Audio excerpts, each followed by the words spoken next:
Hello नमस्कार दोस्तों, मैं विवेक कुमार वर्मा। आज हम लोग करने जा रहे हैं क्वेश्चन जिसका नाम है गुप्त काल में कला, स्थापत्य कला, चित्रकला एवं साहित्य का विकास का वर्णन करें। ये क्वेश्चन बहुत इम्पोर्टेंट क्वेश्चन है और इसमें हम लोग बात करने वाले हैं गुप्त काल के कला के बारे में बात करेंगे, स्थापत्य कला के बारे में बात करेंगे, चित्रकला एवं साहित्य कला का भी बात करेंगे, का विकास के बारे में हम लोग बात करेंगे। ये क्वेश्चन पर आप फोकस थोड़ा ज़्यादा बना के रखिएगा, तभी ज़्यादा अच्छा से समझ में आएगा। तो चलिए शुरुआत करते हैं अपना वीडियो। सबसे पहले लिखना है इंट्रो में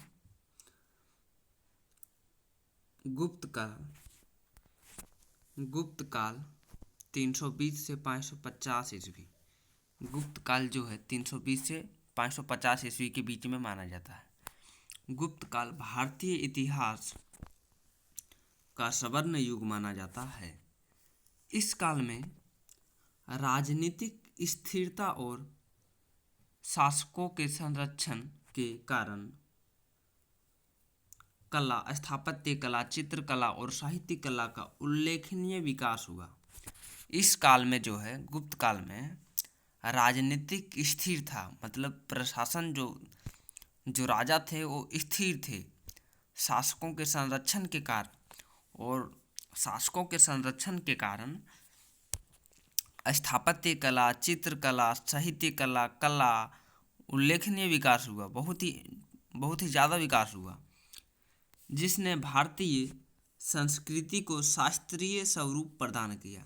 और इन्होंने जो भारतीय संस्कृति है उसको शास्त्रीय स्वरूप प्रदान किया। तो एक एक करके सब कला के बारे में पढ़ेंगे। तो सबसे पहले कला का विकास के बारे में देखते हैं। पहला नंबर है कला का विकास। इसको आप अंडरलाइन करके देख देंगे। उसके बाद लिखना है गुप्तकालीन कला भारतीय शास्त्रीय कला का उत्कृष्ट उदाहरण है। जो गुप्तकालीन कला है वो भारतीय शास्त्रीय कला का उत्कृष्ट उदाहरण है। उत्कृष्ट क्या है? उदाहरण है। तो उस काल में जो है सो किस तरह से कला रहता था, जो गुप्तकालीन कला है उस समय कला का क्या क्या था स्वरूप, उसको हम देखते हैं। सबसे पहले उस काल में जो कला थे उसमें क्या थे, तो मूर्तियाँ सौम्य, भावपूर्ण और सजीव है।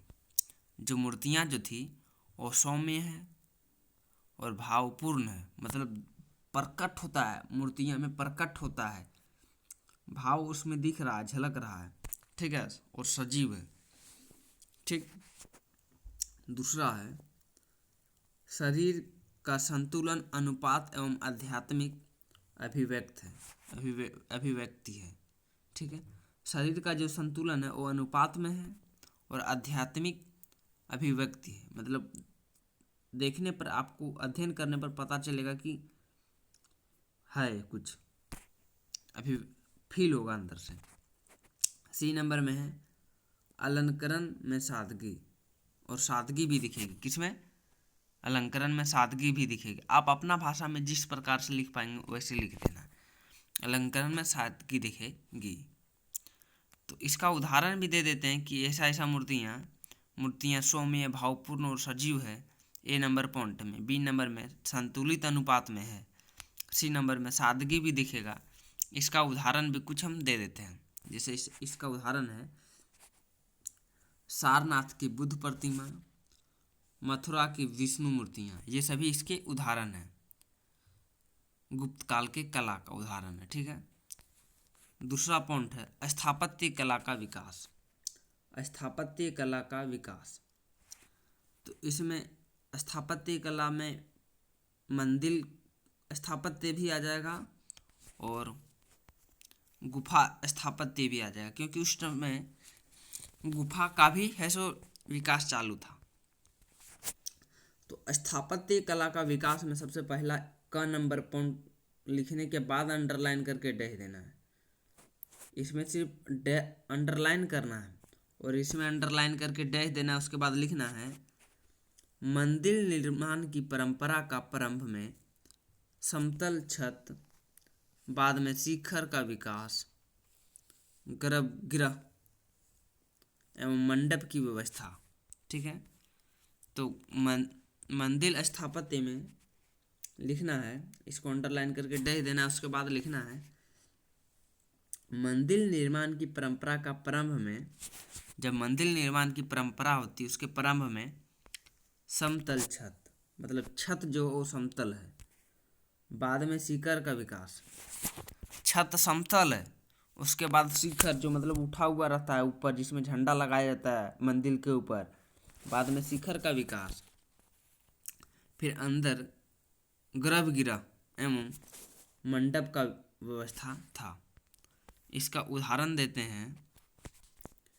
उदाहरण में है दशवत्तर मंदिर, देवगढ़ का दशवत्तर मंदिर जो है वो इसका एग्जाम्पल है। तिगवा एवं भीतरी गांव के मंदिर भी इसके ही उदाहरण हैं। तो स्थापत्य कला में मंदिर स्थापत्य देख लिए, अब गुफा स्थापत्य को देखना है। तो गुफा स्थापत्य को अब अंडरलाइन करके डैश देंगे। उसके बाद लिखना है चट्टानों को काटकर निर्मित गुफाएं धार्मिक विषय पर आधारित है। मतलब जो चट्टानों को जो काटकर निर्मित गुफाएं जो बनाए जाते थे वो धार्मिक विषयों पर आधारित हैं। ठीक है, उदयगिरी की गुफाएं, अजंता की गुफाएं, ये सभी गुप्त काल के गुफाएं हैं। तीसरा में है चित्रकला का विकास। क्या है? चित्रकला का विकास।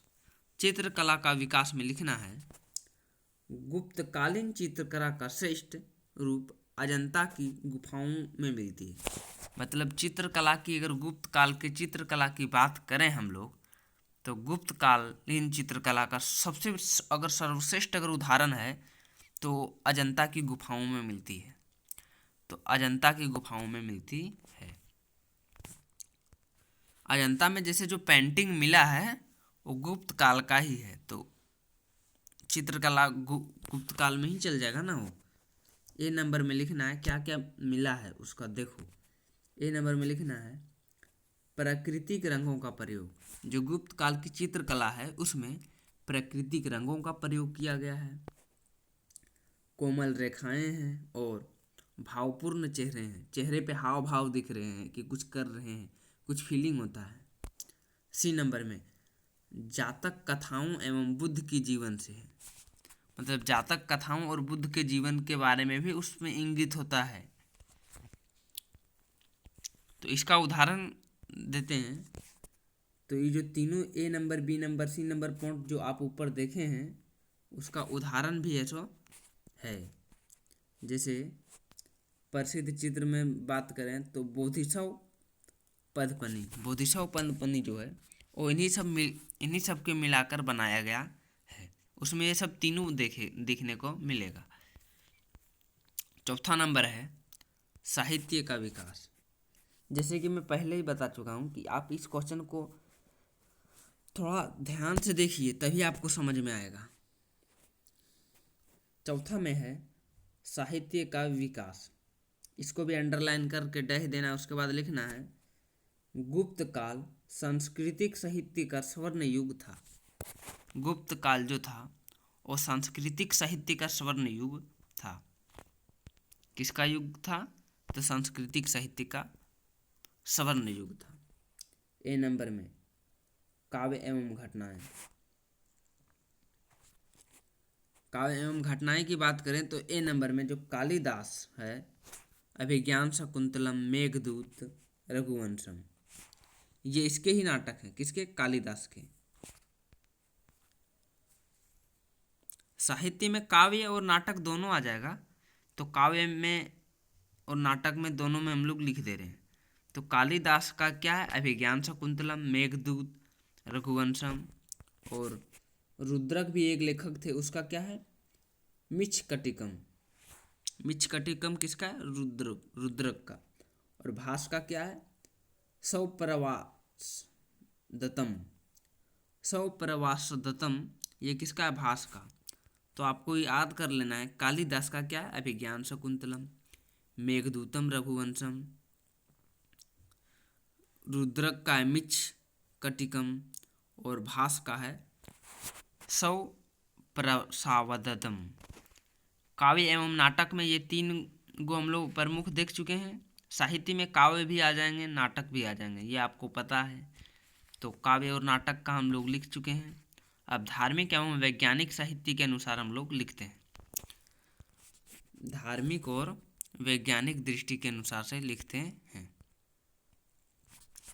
धार्मिक और वैज्ञानिक साहित्य, उसके बाद अंडरलाइन करके डह देना और लिखना है ए नंबर में विष्णु पुराण, भागवत पुराण, ये धार्मिक है। वैज्ञानिक दृष्टि से आर्यभट्ट की आर्यभट्टिया पुस्तक, ब्राह्मीर की वृहद संहिता, ये सभी धार्मिक और वैज्ञानिक दृष्टि का साहित्य है। अब लास्ट में आ जाता है निष्कर्ष। निष्कर्ष में लिखना है गुप्त काल में कला, स्थापत्य कला, चित्रकला एवं साहित्य का स्वर्णगीर्ण विकास हुआ। मतलब ऐसा विकास हुआ कि इसका बारे में अब बात भी नहीं कर पाएंगे, इतना लंबा चौड़ा हो जाएगा। स्वर्णगीर्ण विकास हुआ जिसने भारतीय सभ्यता को अस्थायी सांस्कृतिक आधार प्रदान किया, और जो भारतीय सभ्यता है उसको अस्थायी संस्कृति आधार दिया। इसी कारण गुप्त काल को भारतीय इतिहास का सांस्कृतिक स्वर्ण युग कहा जाता है। क्या कहा जाता है? गुप्त काल को सांस्कृतिक स्वर्ण युग। तो अब मिलते हैं अगले वीडियो में। आज के वीडियो बस इतना ही है। धन्यवाद देखने के लिए। आप इस क्वेश्चन को ध्यान से देख के जाइए, क्योंकि ये क्वेश्चन उलझा पुलझा क्वेश्चन है। आप ध्यान से देखेंगे तो आशा है कि 1-2 बार देखने से आपको समझ में आ जाएगा। धन्यवाद।